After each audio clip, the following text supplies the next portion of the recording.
Yəni Ramazan ayının şahı. Allah Teala bu ayda bizə oruç tutmağı əmr edib. Oruç tutmağı Allah Teala bizə əmr edib. Amma orucdan qəsd sadəcə aclıq deyil. Orucdan ancaq aclıq anlayan kimsələr demək olar ki, Ramazanın deyim %90'ını elə başa düşmürlər qardaşlar.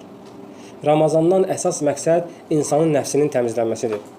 İnsanın içinin kindən, küdurətdən, həsəddən, paxıllıqdan, qardaşlıq bağların elə bir şey qoparan amillərdən bunlardan təmizlənməsidir. Əsas Ramazan buna görə fərz olub. Çünki Allah Teala Quran-ı Kərimdə buyurur: "Kutiba aleykumus-siyam", sizin üzərinizə oruc vacib oldu. Niyə görə? Arıqlayasınız, ac qalasınız, biraz sağlam olasınız, mədəniz fasilə versin. Yox. La'allakum tettaqun.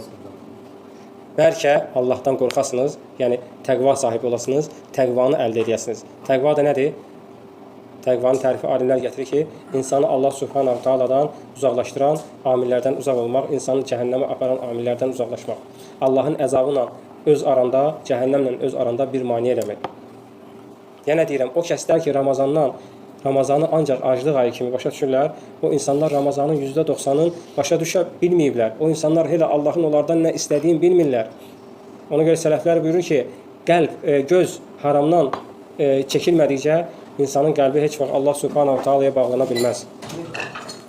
Ona görə insan Ramazan ayında qardaşlar gözünü, əlini, ayağını, dilini Allahı qəzəbləndirən amillərdən insan uzaqlaşdırmalıdır. Və bu yerdə çox vaxt sual verirlər ki, əgər Ramazandan məqsəd, %90 məqsəd, gözü, qulağı, əli, dili, ayağı haramdan çəkməkdirsə, %10 məqsəd aclıqdırsa, bəs niyə görə %90'a görə oruç pozulmur, %10'a görə oruç pozulur?